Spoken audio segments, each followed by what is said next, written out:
Hello my dear students, welcome to your master chem channel. कैसे प्यारे बच्चों? Very good.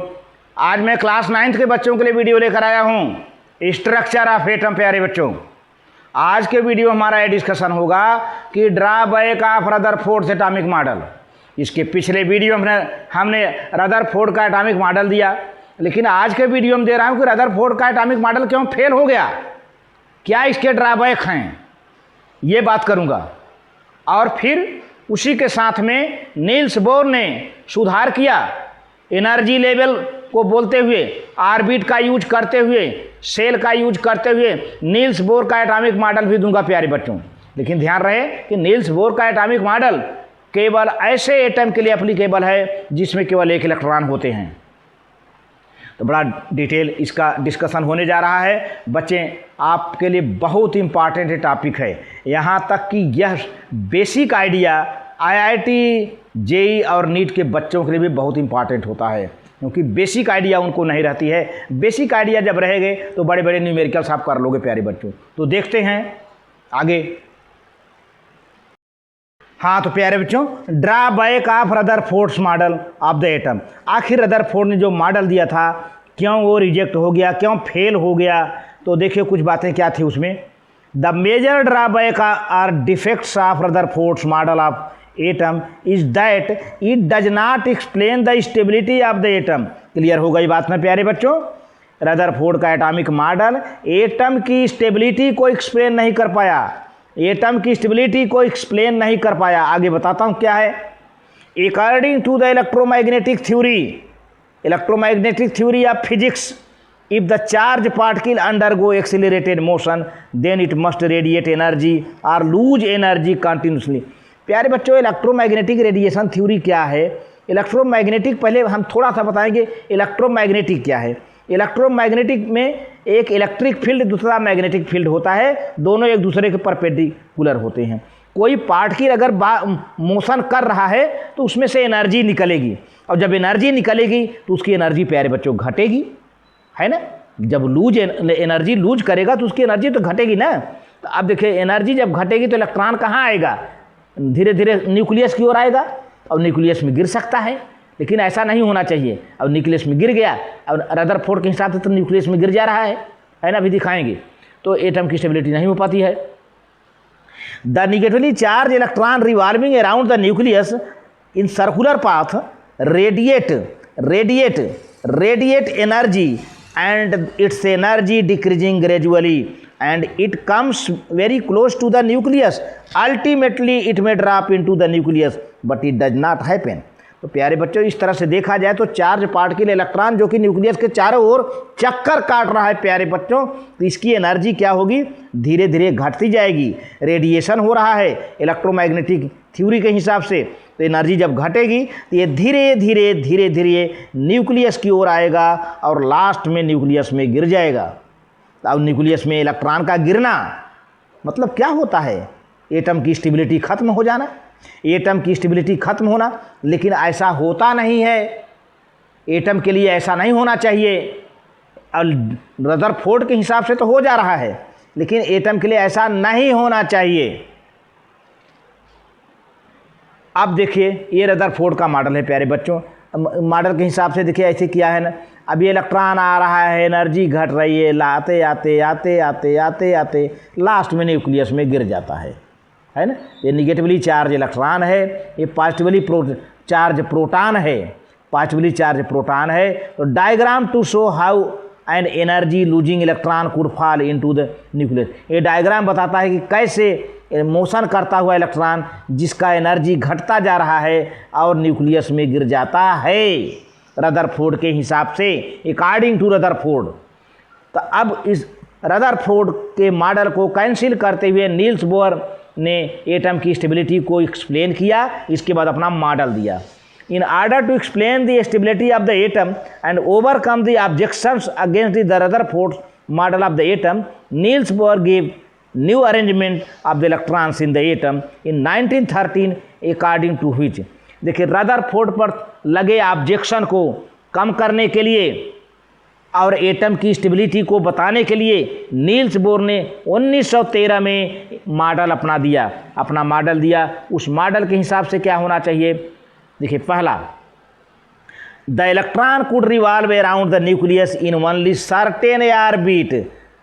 एक सर्टेन ऑर्बिट में ये रिवॉल्व करेगा, ऐसा नहीं कि सर्कुलर ऑर्बिट में, certain orbit, fix orbit, closed orbit, और सर्टेन एनर्जी लेवल, जिसकी एनर्जी एक कन्फर्म एनर्जी हो, डिफरेंट एनर्जी हो, each orbit having different radius.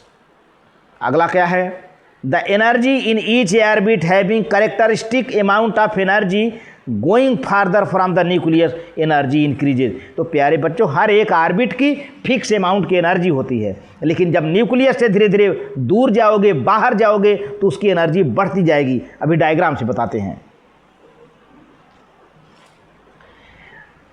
अगला क्या है, सी, when an electron is revolving in a particular orbit or particular energy level around the nucleus, the electron does not radiate or not lose energy।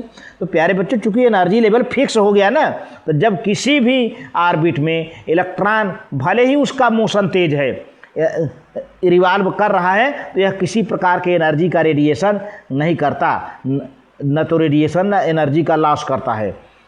दो it has accelerated motion around the nucleus and do not fall in the nucleus, और यह nucleus में नहीं गिरता, हालांकि बहुत तेज़ी से चक्कर काट रहा है, फिर भी।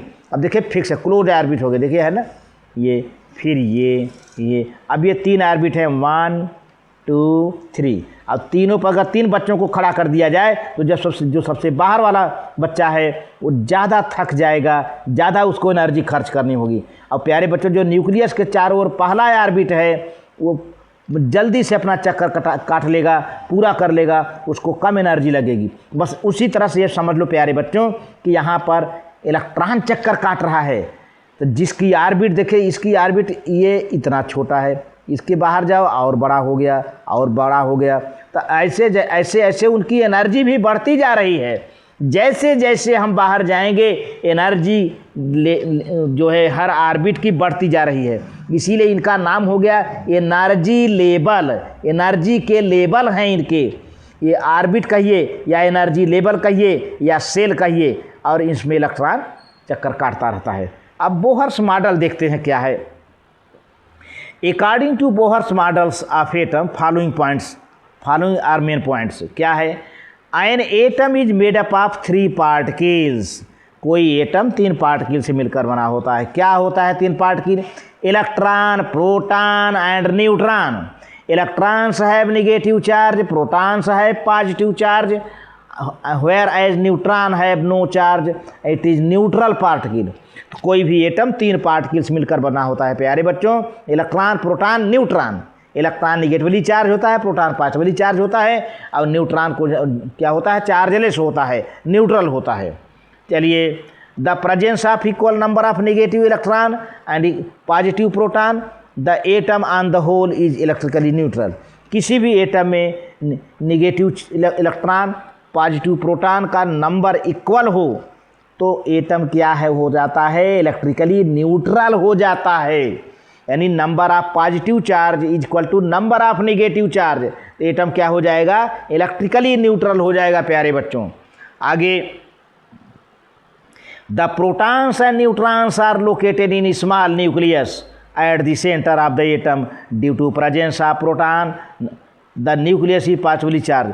प्यारे बच्चों, प्रोटॉन और न्यूट्रॉन न्यूक्लियस में रहते हैं, न्यूक्लियस के अंदर होते हैं, इसीलिए प्रोटॉन और न्यूट्रॉन को मिलाकर न्यूक्लियन भी कहते हैं। और प्रोटॉन के होने के वजह से न्यूक्लियस पॉजिटिवली चार्ज होता है। Why nucleus is positively charge? Because positive particle proton is present in the nucleus प्यारे बच्चों। अब थर्ड पॉइंट देखिए, the electrons revolve rapidly round the nucleus in fixed circular path. देखिए यहाँ पे सबसे बड़ी ऊंची बात आ रही है, फिक्स्ड। अब सर्कुलर पाथ नहीं है बल्कि फिक्स्ड सर्कुलर पाथ है। रदरफोर्ड ने कहा था सर्कुलर पाथ। सर्कुलर पाथ का मतलब कि पता नहीं क्या कह दिए थे वो, इस तरह से भी तो हो सकता है, हैं? तो इन्होंने फिक्स्ड सर्कुलर पाथ कहा। Called energy level or cell or orbit, these are represented by K, L, M, N or 1 2 3 4 etc. The counting is started from the center to outward. ये 1 2 3 4 की काउंटिंग प्यारे बच्चों सेंटर से होती है, nucleus की तरफ से होती है बाहर की ओर, न्यूक्लियस अंदर की ओर से स्टार्ट होती है, बाहर की ओर आके ख़त्म होती है. There is a limit in number of electrons which can energy level or cell can hold. हर सेल में, हर ऑर्बिट में या हर एनर्जी लेवल में ये ऐसा नहीं कि मनमाना इलेक्ट्रॉन रहेगा, लिमिट नंबर ऑफ इलेक्ट्रॉन रहेगा. इसका एक फार्मूला है 2n². हम बात करते हैं. For example K cell can hold maximum 2 electrons. K में केवल 2 इलेक्ट्रॉन रख सकता है. Second energy level cell L can hold maximum 8 electrons.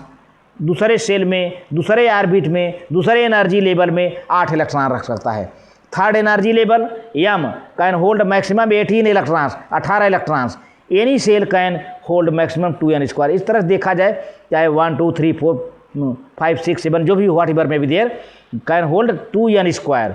और 2n² में n क्या है? नंबर ऑफ सेल है, पहला, दूसरा, तीसरा, है ना. मान लीजिए पहला है तो n के जगह पर 1 का स्क्वायर कर दो, 2 1 जा 2, 2 इलेक्ट्रॉन हो गया. दूसरा है n के जगह 2 कर दीजिए, 2 2 जा 4, 4 2 जा 8, दूसरे में आ गया. और तीसरे में क्या होगा? n के जगह 3 करिए, 3 का स्क्वायर कर दो, 3 3 जा 9, 9 2 जा 18 आ गया. इस तरह से निकाल लेते हैं किसी भी सेल में कितना इलेक्ट्रॉन रहेगा, तो उस सेल का नंबर करके स्क्वायर करके 2 से मल्टीप्लाई कर दो. तो where n equal to 1 2 3 4 etcetera. Each energy level or cell is associated with fixed amount of energy. वो तो बात मैं कह ही रहा हूँ प्यारे बच्चों कि हर एक उसका नाम ही एनर्जी लेवल है. हर एक एनर्जी लेवल का एनर्जी सेम नहीं होता है, उनका एक फिक्स एनर्जी होता है, fix amount of energy. The cell nearest to nucleus having minimum energy. जो सेल न्यूक्लियस के बिल्कुल पास में है उसमें कम एनर्जी है. बात तो सही है, उसका पाथ की लंबाई कम है प्यारे बच्चों, इलेक्ट्रॉन जल्दी से चक्कर काट लेगा, उसकी एनर्जी सबसे कम होती है. लेकिन जो सेल जो सबसे बाहर होता है उसकी एनर्जी मैक्सिमम होती है. And the cell farthest from the nucleus, nucleus जो काफ़ी दूर होता है हैविंग मैक्सिमम एनर्जी प्यारे बच्चों. अब देखिए यहाँ पर ये है, there is a no change in the energy electron as long as they keep the revolving in the same energy level. प्यारे बच्चों, जब इलेक्ट्रॉन चक्कर काट रहा होता है तो किसी प्रकार के एनर्जी का चेंज नहीं होता है. एनर्जी चेंज तब होती है जब उसको बाहर से एनर्जी दिया जाए, एनर्जी एब्जॉर्ब करे या एनर्जी इमिट करे. तो एक सेल से दूसरे सेल में जंप कर जाता है. मान लीजिए कि लोअर एनर्जी से हायर एनर्जी में जा रहा है तब एब्जॉर्ब करेगा, या हायर एनर्जी से लोअर में जाएगा तब एनर्जी इमिट करेगा. इस तरह से है. The change in the energy of an electron takes place only when it jumps. मतलब electron jumps from lower energy level to higher energy level. जब लोअर एनर्जी लेवल से जंप करके हायर में जा रहा है तो क्या हुआ होगा? हायर की एनर्जी ज़्यादा है तो बाहर से उसको एनर्जी मिली होगी, एब्जॉर्ब किया होगा, तब ज़्यादा एनर्जी हो गया तो लोअर से जंप करके हायर में चला गया. और उसी तरह से जब हायर से लोअर में आता है तो क्योंकि लोअर में जब रहेगा तो एनर्जी कम रहेगी, तो उतनी एनर्जी इमिट कर देगा, वो रेडिएट कर देगा. इसके बाद तब एनर्जी लो हो जाएगी तो हायर से जंप करके लो में आ जाएगा. तो इस तरह से level and when it comes down lower energy to lower energy level from higher energy level. इस तरह से अब देखिए प्यारे बच्चों, ये गोलाकार देखिए न्यूक्लियस है, ये न्यूक्लियस है, पॉजिटिव चार्ज है, इसमें प्रोटॉन न्यूट्रॉन होते हैं. इसके चारों ओर देखिए सेल हैं, के एल एम एन ओ. अब देखिए नंबरिंग अंदर से होगी, के को 1 नंबर, एल को 2 नंबर, एम को 3 नंबर, एन को 4 नंबर, ओ को 5 नंबर. ठीक है, तो ये सब सेल हैं. ये सब क्या है? के क्या है? सेल है. एल क्या है? सेल है. एम क्या है? सेल है. एन क्या है? सेल है. ओ क्या है? सेल है. मतलब ऑर्बिट, सेल कहो चाहे ऑर्बिट कहो चाहे एनर्जी लेवल कहो प्यारे बच्चों. तो आज के वीडियो में बस इतना ही. वेरी गुड, थैंक यू प्यारे बच्चों.